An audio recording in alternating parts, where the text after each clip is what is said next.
नमस्कार, स्वागत है आप सभी का हमारे विशेष कार्यक्रम में। मैं हूं आपके साथ वर्षा सिंह और आज हम आपकी मुलाकात करा रहे हैं उत्तराखंड की एक ऐसी शख्सियत से, पहाड़ के गांव की मिट्टी से निकलकर जो भारतीय नौसेना में रियर एडमिरल के पद तक पहुंचे।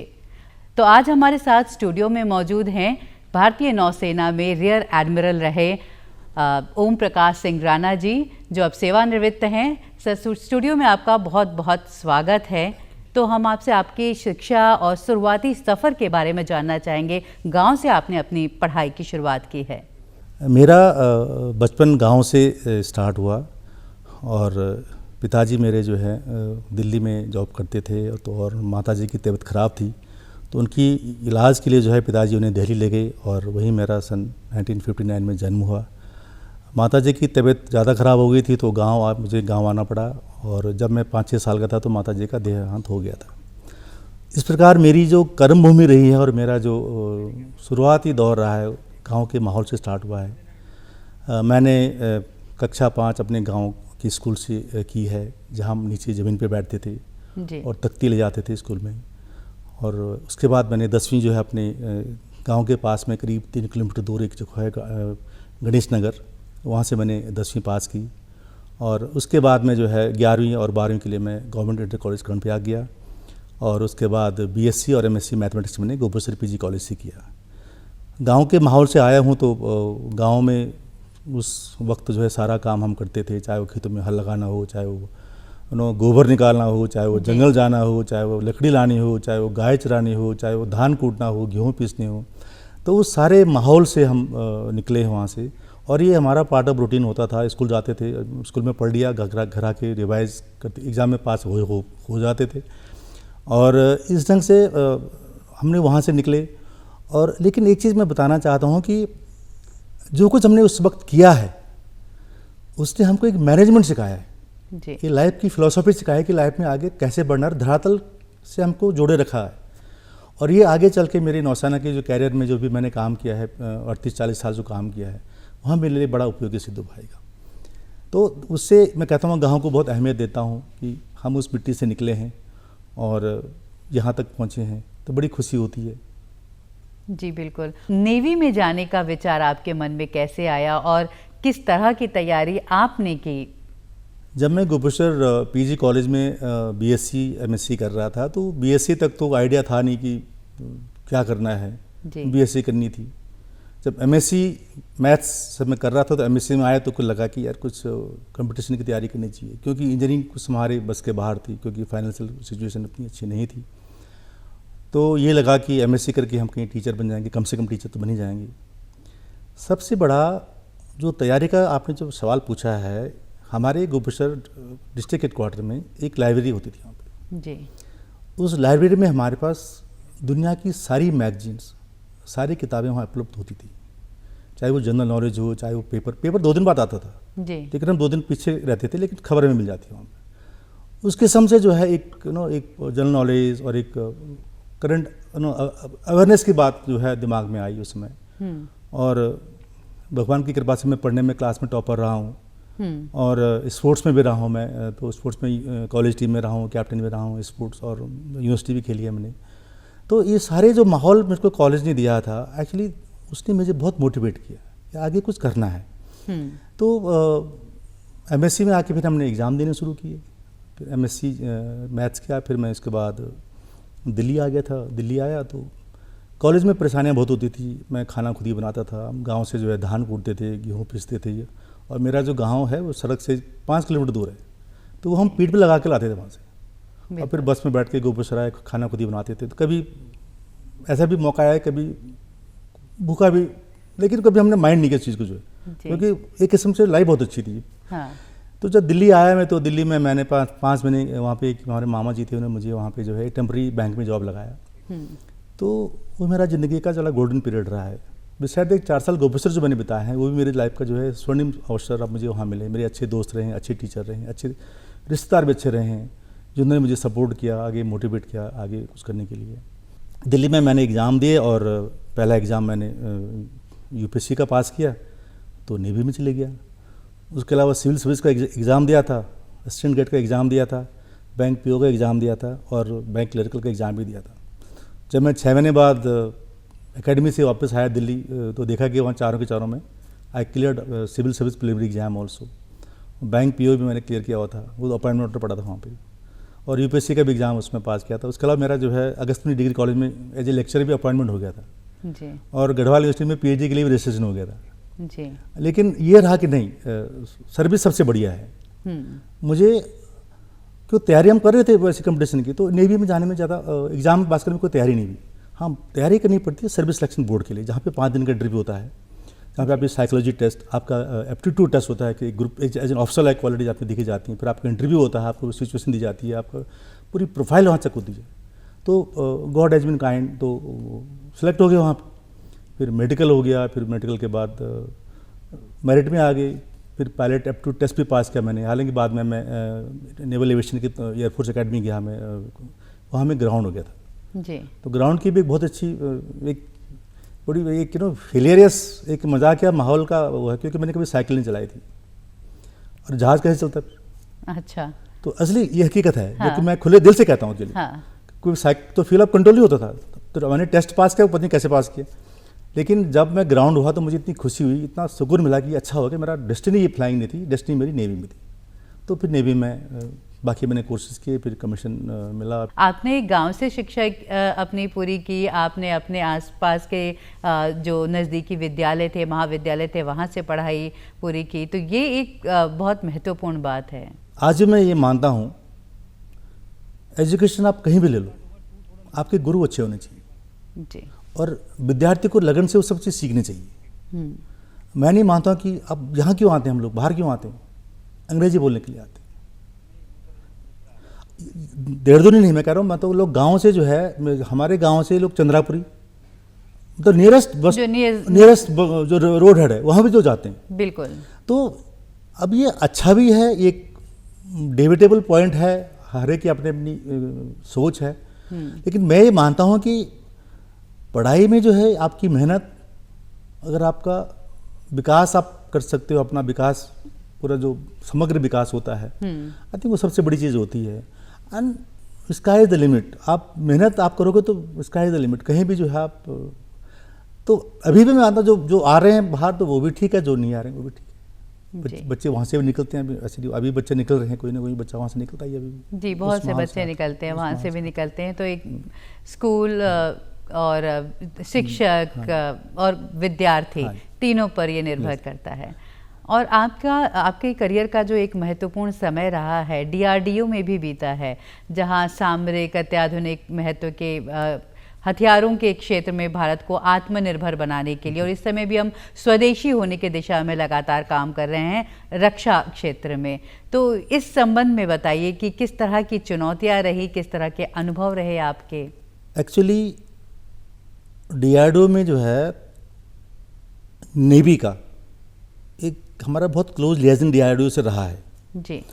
और जिस ऑर्गेनाइजेशन में मैं काम करता था, जिसको बोलते हैं नेवल आर्ममेंट इंस्पेक्शन ऑर्गेनाइजेशन, तो हमारी जो एक्सपर्टीज होती है वो रिसर्च एंड डेवलपमेंट में भी होती है, प्रोडक्शन में भी होती है, क्वालिटी एश्योरेंस में होती है, इंस्पेक्शन में होती है, एक्सेप्टेंस में होती है, इन सर्विस मेंटेनेंस में होती है, लाइफ असेसमेंट, शस्त्रों के लाइफ असेसमेंट लाइफ एक्सटेंशन में होती है, इन्वेस्टिगेशन में होती है, एनालिसिस में होती है, और उसके डिस्पोजल में भी होती है। और एक किस्म से पूरा वोम टू टोम एक लाइफ साइकिल प्रबंधन जो आर्मेंट का होता है वो हमारी डिपार्टमेंट करती है जी। जिसमें मैं रहा हूँ। तो ये इस टाइप का डिपार्टमेंट जो आर्मी एयरफोर्स में नहीं है, वो अलग रूप से है, जो कि मेन एयरफोर्स और आर्मी के अंडर में नहीं है, मिनिस्टर ऑफ डिफेंस प्रोडक्शन के अंडर में है। तो हम लोग जो हैं नौसेना के अंडर में काम करते हैं, और इस एक्सपर्टीज की वजह से हम लोगों की पोस्टिंग, मैं खैर मेरी पोस्टिंग डीआरडीओ में नहीं रही है, लेकिन मैं और जगह पे रहा हूँ जहाँ के मैं डीआरडीओ में काम करता था जी। मेरे ऑफिसर डीआरडीओ में पोस्टेड फिजिकली रहे हैं जी। मैं as a DG, as a principal director, as a head of CO of किसी यूनिट का रहा हूँ, तो मैं डायरेक्टली डीआरडीओ से डील करता था, क्योंकि सारा काम हमारे अंडर में होता था। तो वहाँ पे हम, चाहे वो डीआरडीओ के साइंटिस्ट, चाहे हमारे अफसर हों, या हम हों, या मेरे जो ऑर्डिनेंस फैक्ट्री के जो अफसर हैं, या कि जो प्राइवेट इंडस्ट्री की जो प्रोडक्शन एजेंसीज हैं, हम सब मिलके एक साथ काम करते हैं, वहाँ पे धरातल पे काम करते हैं। और जहाँ तक एक्सपीरियंस का सवाल है, होता क्या है, एक छोटी सी बात मैं आपको बताता हूँ कि चीज़ें कैसे हम पहले सब चीज़ बाहर से, हमारे सामान बाहर से आता था जी।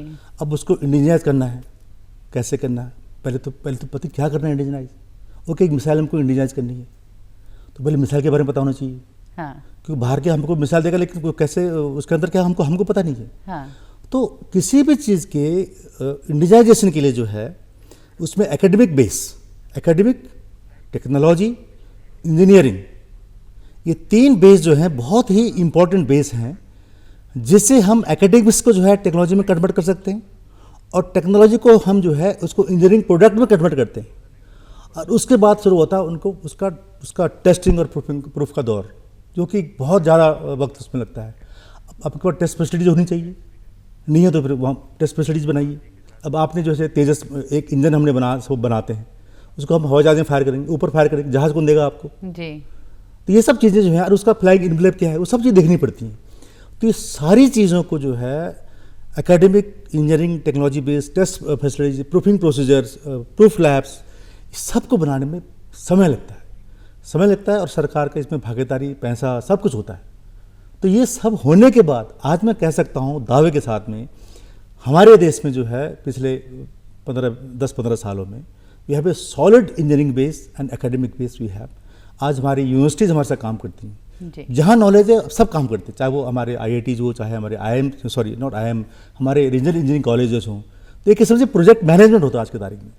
तो मैं जो रहा हूँ उस समय मैं पृथ्वी प्रोजेक्ट में शुरू में जबलपुर में रहा हूँ, उस पृथ्वी प्रोजेक्ट में, जहाँ पे डॉक्टर अब्दुल कलाम जो है उस समय DRDL लैब हैदराबाद के डायरेक्टर थे, उनसे मुझे काम करने का मौका मिला। एंड कुछ इशू ऐसा है कि जहाँ पे उन्होंने मुझे मेरे काम को सराहा भी, और काफ़ी कुछ उनसे हमको मोटिवेशन मिला उस समय।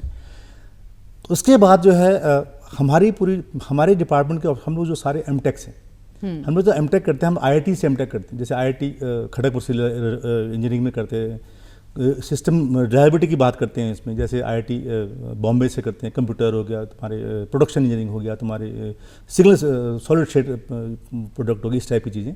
तो ये नॉलेज हमारा बड़ा काम DRDO में आता है। तो इस वजह से हमारा जो है, चाहे वो अग्नि सीरीज की हो, चाहे वो अंडर वाटर बैलिस्टिक मिसाइल्स हो, चाहे वो कैनी अम्युनिशन हो, चाहे वो रॉकेट्स हों, चाहे वो लॉन्चर हों, चाहे वो कॉमेट व्हीकल हों, तो सब में हमारा उसमें योगदान रहा है। और ये लर्निंग, उसके बाद जब आइटम बन जाता है, उसका प्रोडक्शन हो गया, उसका एक्सेप्टेंस भी हो गया, उसको कैसे उसका रख रखाव सर्विस में करना है, वो बड़ा इंपॉर्टेंट पार्ट है जी। उसके लिए ड्राइंग, उसकी स्पेसिफिकेशन, उसके SOPs कैसे उसको मेंटेन करना है, तो सारा प्रोसेस जो है टाइम कंज्यूमिंग प्रोसेस होता है। कई बार जो नौसेना की ज़िंदगी है, और बहुत हमें जो हम बाहर से जब हम देखते तो हमें लगता है कि बहुत चुनौतीपूर्ण ज़िंदगी। तो आप लोग किस तरह से अपने आप को इंस्पायर करने के लिए या एक दूसरे के साथ वक्त बिताने के लिए, किस तरह से आपके ज़िंदगी में इस तरह के अनुभव आए? ये सर्विस वॉलंटरी सर्विस है जी। It's a passion, it's not a job, it's a passion. जब आप जाते हो आप उस माहौल में एडजस्ट हो जाते हो और होना पड़ता है। कभी कभी लगता है, लेकिन फिर वो सुप्रीम पावर जो होती है वो कहती है नहीं, अभी जो है नेवी में जाके आप सबमरीन में जा सकते हो, आप फ्लाइंग के लिए एविएशन में जा सकते हो, आप जो है डाइवर बन सकते हो, आप मैरीन कमांडो बन सकते हो। आपके पास इतने सारे एवेन्यूज हैं, आप कम्युनिकेशन में है, नेविगेशन में है, गनरी एंड मिसाइल कोर्सेज में, अंडर वाटर सिस्टम्स में है, हाइड्रोग्राफी में आप जा सकते हो। इतना वाइड फील्ड है, और जो जहाँ रहता है उसी के साथ उसकी ट्रेनिंग होती है, उसको फिजिकली, मेंटली एंड इंटेलेक्चुअली तैयार किया जाता है। तो नेवी ने हमको बहुत अच्छी ट्रेनिंग दे रखी, और जो हमने ट्रेनिंग की है नौसेना में जो है, चाहे वो बेसिक कोर्स से लेकर के एडवांस कोर्स तक जो भी हमने किए हैं, नेवी ने हमको बहुत बहुत ट्रेनिंग कराया है, और हमने साथ में उसका डिलीवरी किया। इस दौरान परिवार के साथ दूरी भी होती है क्या? कभी ये भी एक तरह का एक इमोशनल कंटेंट आता है या इस तरह? यस, परिवार, लेकिन सब एडजस्ट हो जाते हैं। जैसे आर्मी के हिसाब से हमारी फैमिली लाइफ इतनी खराब, अच्छी है, हम नेवी में अच्छी लाइफ होती है फैमिली लाइफ। हाँ, जो लोग शिप पे पोस्टेड होते हैं, तो जैसे बॉम्बे बेस शिप है, तो शिप कभी लॉन्ग सेलिंग के लिए चले गए, 2 महीने 3 महीने के लिए चले गए, तो फैमिली इसमें अकेली रहती है। लेकिन क्या होता है ना, घर में लेडी जो है पूरा घर का टेक चार्ज करती है, बच्चों को पढ़ाना, घर में राशन पानी जो भी सब कुछ है वो सब लेडीज मैनेज कर लेती हैं। तो एक किस्म से हम सब एक किस्म से एडजस्ट, प्लस जैसे मेरा कोई कोर्समेट है या कोई से लेके आपस में एक तालमेल रहता है, घर नहीं है तो दोस्त के घर में रह लेते हैं। जी। तो एक किस्म से बड़ी बोनहोमी रहती है। अरे एक कोर्समेट जो होता है तो कोर्समेट एक अपना भाई के जैसे होता है, तो मरते मरते तो कोर्समेट ही रहता। तो सब कुछ लाइफ होती है, कभी कभी डिमांडिंग होता है, लेकिन फिर भी एडजस्ट हो जाता है सब कुछ। और कभी ऐसा भी मतलब जैसे हम बाहर हैं, हम किसी समुद्री यात्रा पर हैं, कुछ हैं, और परिवार में बच्चा को जीत कर लाया, क्या कुछ छोटे छोटे मोमेंट्स होते हैं लाइफ के, वो भी मिस किए, या इस तरह की फीलिंग भी रही? हो जाता है कभी कभी ऐसा। हालांकि मेरे साथ ऐसा, क्योंकि मैं जो हूँ, मैं रिसर्च डेवलपमेंट काम में तो बेस में रहा हूँ, मैं कम शिप पे कम रहा हूँ जी। तो लेकिन ऐसा होता है। एक एग्जाम्पल देता हूँ। मेरा एक कोर्समेट था, उसकी सगाई थी, उसको छुट्टी जाना था जी। तो हम सी में थे, तो उसका टेलीग्राम आया, टेलीग्राम पहुंचा नहीं, और वहाँ सगाई होगी। हाँ। लड़का बलिया का था जी। सगाई होगी, लेकिन टेलीग्राम नहीं मिला। लेकिन टेलीग्राम मिला सगाई हो गई है किस तो बाद में सीओ के बाद तो टेलीग्राम आया कि यार, कहता अब छुट्टी की जरूरत नहीं है, सगाई तो होगी तेरी, छुट्टी को ध्यान दे। तो ऐसा भी कभी मौका आता है। बिल्कुल। कुछ नेगेटिव बातें होती हैं, कुछ फैमिली में हादसा हो गया, कुछ हो गया, ऐसी चीज़ें होती हैं। लेकिन देखो ऐसा है कि हम लोग भगवत गीता को बहुत मानते हैं, मैं बहुत मानता हूँ जी। तो उससे जो है एक किस्म से जो होता है, जो हो रहा है वो उससे होना ही है। तो जो भी चीज़ होती है बस उसको सोच करके आगे बढ़ने की कोशिश करते हैं, उस चीज़ से, उस माहौल से अपने को समझौता करके और आगे बढ़ने की कोशिश करते हैं। और एक जो बड़ी उपलब्धि आपकी है कि ये जो ब्रह्मोस का अत्याधुनिक एक मिसाइल प्लांट स्थापित करने में, और ब्रह्मोस को भारतीय सेना के बेड़े की शान माना जाता है, मतलब घातक क्रूज मिसाइल्स में से एक माना जाता है। तो ब्रह्मोस को लेकर लोगों में भी बहुत जिज्ञासा रहती है, इसके बारे में बताइए और इस प्लांट सेटअप के बारे में बताइए। अच्छा, पहली बार तो मैं ब्रह्मोस के बारे में बताऊंगा कि ब्रह्मोस मिसाइल आई कैसे इंडिया में। जी।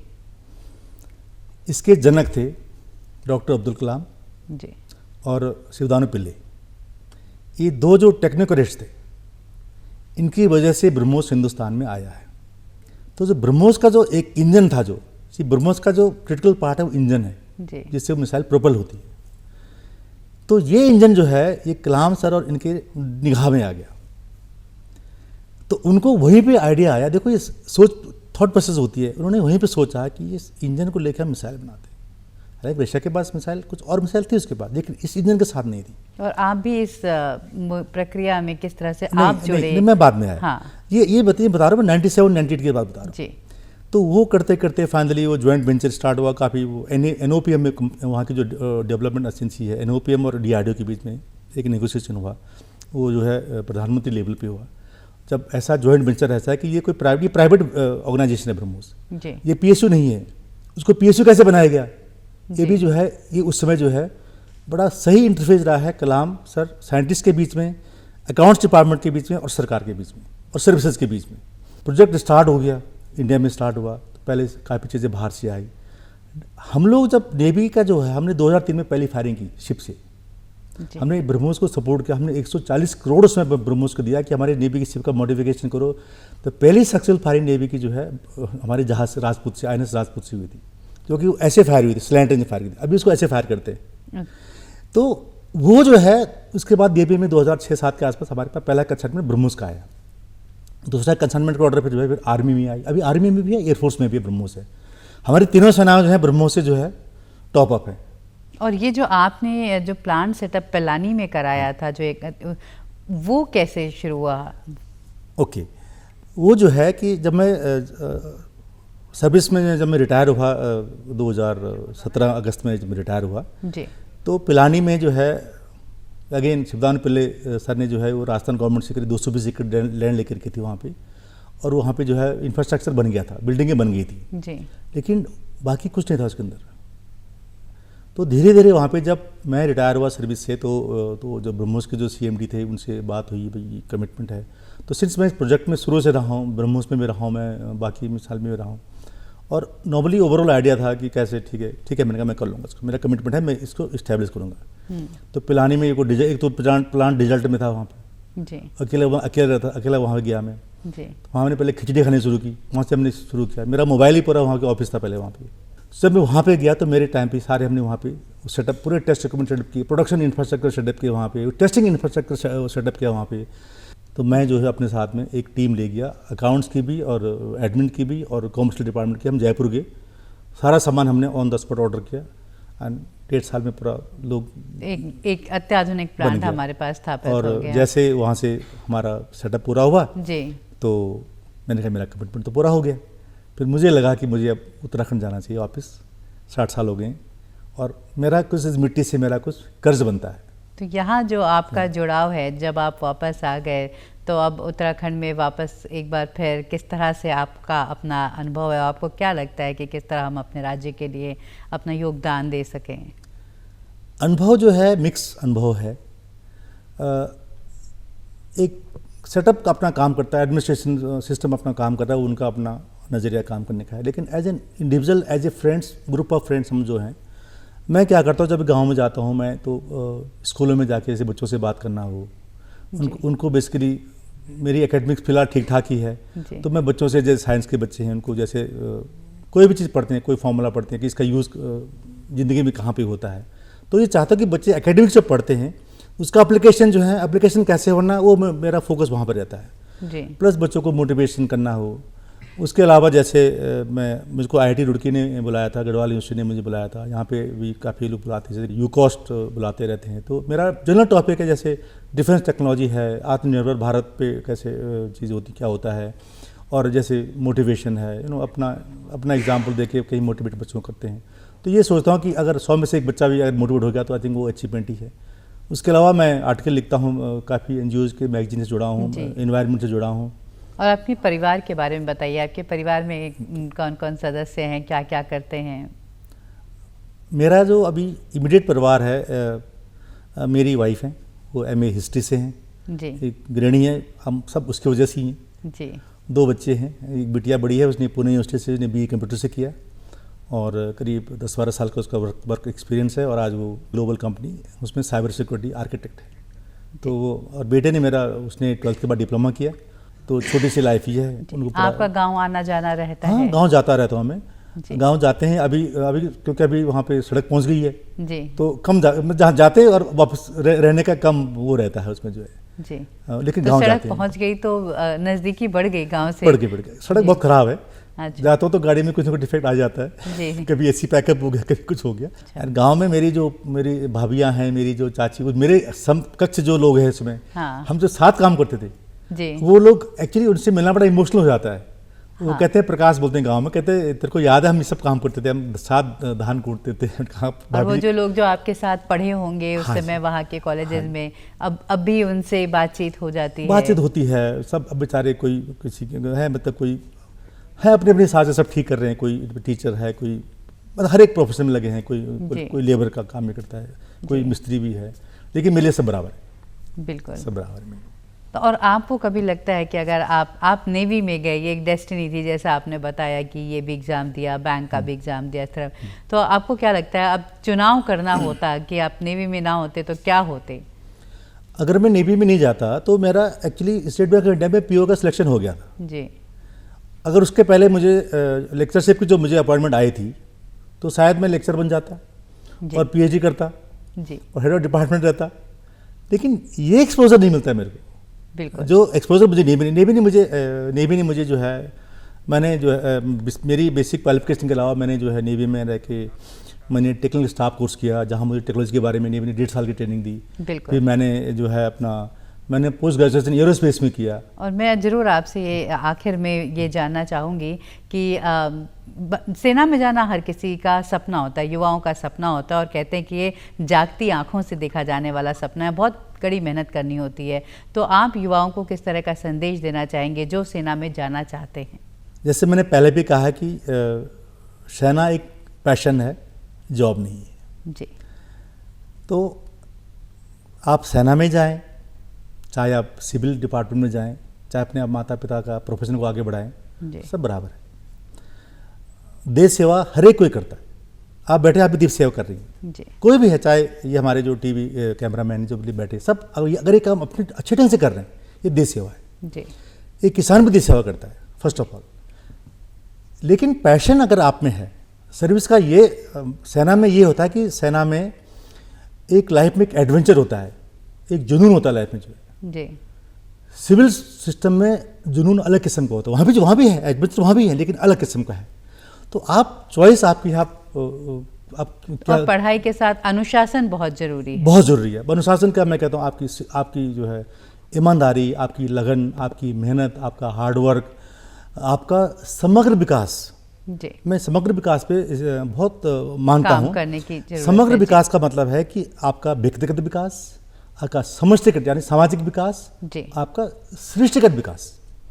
तो ये चीज़ जो है आप अपने माता पिता, गुरुजनों से सीखते, संबंधियों से, दोस्तों से सीखते हैं। तो एक समग्र विकास के साथ आप किसी भी दिशा में अप्रोच करेंगे तो जरूर सफल होंगे। बिल्कुल, बिल्कुल। तो आप हमारे कार्यक्रम में आए, आप हमारे स्टूडियो में आए और हमसे ये बातचीत की, इसके लिए आपका बहुत बहुत धन्यवाद। धन्यवाद। और मैं एक बार फिर से दूरदर्शन देहरादून का बहुत बहुत आभार प्रकट करता हूँ और युवाओं से कहता हूँ मैं 24/7 अवेलेबल हूँ। अगर कोई मुझसे कुछ सलाह लेना चाहता है कि मिलना चाहता है तो मैं हमेशा आपकी मैं अपना सौभाग्य समझूंगा। धन्यवाद। जय हिंद, जय उत्तराखंड। कार्यक्रम में इतना ही। नमस्कार।